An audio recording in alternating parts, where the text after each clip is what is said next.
आज मेरी फ्रेंड को मिलना हुआ और उनसे जब बात चल रही थी तो बातचीत में एक टॉपिक ऐसा निकला कि ज़्यादातर कपल्स में कम्युनिकेशन में बहुत दिक्कत आ रही है। वो लोग मीनिंगफुल कन्वर्सेशन कम्युनिकेशन नहीं कर पाते। तो आज हम देखते हैं कि कौन सी वो आदत है जो हम लोगों को अनजाने में पुअर कम्युनिकेशन करवाती है। तो सबसे पहले जो बहुत ही कॉमन है वो है हम बातचीत के दौरान बीच बीच में इंटरप्ट करते हैं। मीनिंगफुल कन्वर्सेशन जब चल रही हो, किसको हम मीनिंगफुल कन्वर्सेशन कहेंगे?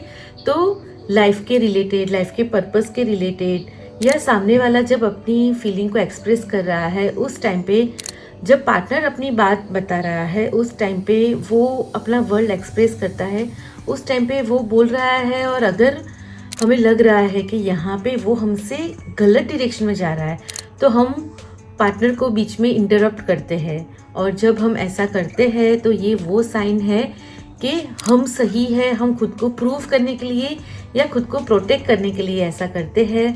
पर ये बहुत बड़ी गलती है जो हम अनजाने में करते हैं। हमें इसकी जगह पे क्या करना चाहिए? अच्छी कम्युनिकेशन की शुरुआत तब होती है जब दोनों पार्टनर विलिंगली एक दूसरे को सुनते हैं और साथ में ग्रो होते हैं। तो हम ये ध्यान में रखेंगे कि हम बातचीत के दौरान अनजाने में भी बीच में इंटरप्ट नहीं करेंगे। दूसरा जो बहुत ही बड़ी जो हम मिस्टेक करते हैं वो है हम अजम्पशन लगा देते हैं, हम अंदाज़ा लगा देते हैं कि ऐसा ऐसा हुआ होगा। या जैसे फॉर एग्ज़ाम्पल कोई टेंशन वाली बात है, झगड़ा हुआ है और उस टाइम पे अगर पार्टनर का सर्टेन वे से बिहेवियर है तो हम ऐसे ही अज़म कर लेते हैं कि अभी तो ये वही करेगा या वही करेगी। पर अगर हमें लाइफ को और वो जो बातचीत है उसको मीनिंगफुल कम्युनिकेशन या कन्वर्सेशन में आगे बढ़ाना है तो हमें ऐसा अंदाज़ा ना लगा के, खुद ऐसा अजम्पशन न बांध के, हमें पार्टनर को डायरेक्टली क्लैरिफाई करके अच्छी तरीके से क्वेश्चंस पूछने चाहिए। पर मन में डाउट्स या ऐसा कोई भी अंदाज़ा सोच समझ के बांधना नहीं चाहिए। जितनी क्लैरिटी होगी रिश्ते में, जितना ट्रस्ट होगा उतना अच्छा है। तो ये गलती हम कम्युनिकेशन में नहीं करेंगे। दूसरा जो है, हम लोग एब्सोल्यूट्स में बातें करते हैं।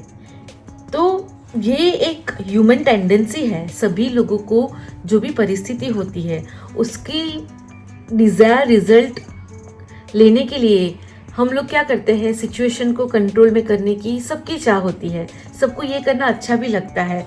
और इसका एक कॉमन वे क्या है जो मैंने बताया कि हम एब्सोल्यूट्स में बातें करते हैं।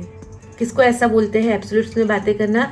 तो हम बातचीत के दौरान या जब आर्ग्यूमेंट्स होती है पार्टनर के साथ उस टाइम पे आप हमेशा ऐसे ही करते हो, आप कभी भी आपने ये किया ही नहीं। जब हम ऐसा हमारी तरफ से ऐसे स्टेटमेंट्स जाते हैं तो ये बोलते हैं कि पार्टनर के दिमाग में बहुत ही रॉन्ग इम्प्रेशन हमारे रिश्ते की क्रिएट करते हैं। तो हम ऐसा नहीं करेंगे।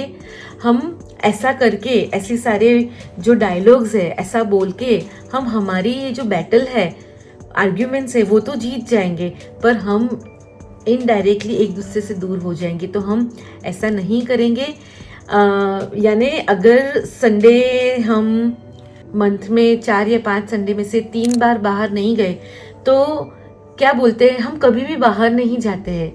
या आप हमेशा ही ऐसा ही करते हैं, तो हमेशा ही ऐसा ही करते हैं, हम कभी भी बाहर जाते ही नहीं, हमेशा ही नहीं जाते। जब हम ऐसा बोलते हैं तो ये क्या बताता है कि हम चीज़ों को एब्सोल्यूट में बोलते हैं। पर हमें ऐसा बोलना चाहिए कि हम 3 बार बाहर नहीं गए, राइट?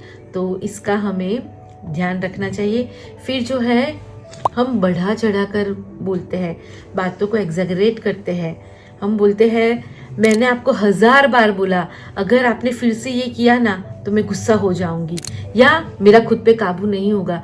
तो ये सारी जो 1000 बार बोला, 1000 टाइम्स मैंने बोला, या अभी ऐसा किया ना तो मेरा खुद पे कंट्रोल नहीं रहेगा। जब हम कोई सिचुएशन में ऐसा बढ़ा चढ़ा कर बोलते हैं तो ये भी कम्युनिकेशन को रॉन्ग डायरेक्शन में ले जाता है। अपनी बात सही प्रूव करने के लिए हम बातें बढ़ा चढ़ाकर बोलते तो है या बड़ा पिक्चर दिखाते हैं, जो बात इतनी है उसका बड़ा बवंदर बना देते हैं, पर रियल में ऐसा करके हम पार्टनर को नीचा दिखा रहे हैं। तो ऐसा हमें नहीं करना है। उसकी जगह पे हमें पार्टनर को बहुत प्यार और विनम्रता से हमें खुद को एक्सप्रेस करना चाहिए। फिर जो है ये भी बहुत ही कॉमन है, अगर हम ऑब्जर्व करेंगे खुद जब भी हमारा डायलॉग्स या कम्युनिकेशन करते हैं पार्टनर के साथ, तो हम देखेंगे कि हम कंप्लेन बहुत करते हैं बातचीत में। तो खुद की मनमानी करने के लिए या मैं सही हूँ ऐसा दिखाने के लिए सामने वाले पे ब्लेम करना तो बराबर है कि आपकी वजह से ऐसा हुआ, पर ऐसा करके क्या करते हैं, ये भी एक है ना स्लो कंप्लेन स्लो पॉइजन का काम करती है।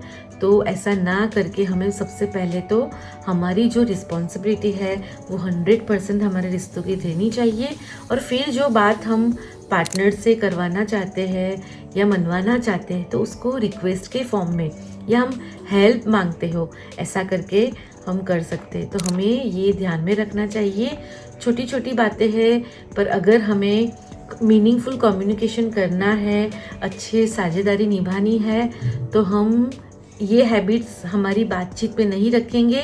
कि कौन कौन सी नहीं रखेंगे, तो हम बीच में इंटरप्ट नहीं करेंगे, उसकी जगह पे हम दोनों विलिंगली एक दूसरे को सुनेंगे।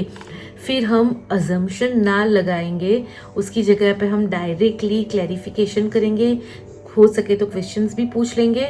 फिर जो है हम एब्सोल्यूट्स में बातें नहीं करेंगे, जो रियलिटी है हम वही बोलेंगे। फिर जो है हम बढ़ा चढ़ा के नहीं बताएंगे, हम बहुत ही प्यार से विनम्रता से बोलेंगे और हम कंप्लेन नहीं करेंगे, उसकी जगह पे हम हेल्प मांगेंगे या रिक्वेस्ट करेंगे। तो इसका अगर हम ध्यान रखेंगे तो हमारा ये जो रिश्ता है उसमें मीनिंगफुल कम्युनिकेशन हम ऐड कर सकते हैं। और कम्युनिकेशन जो है वो ही एक ज़रिया है जिससे हम दोनों एक दूसरे के बहुत ही करीब है ऐसा हम फील कर सकते हैं।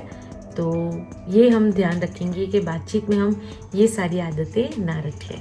Thank you.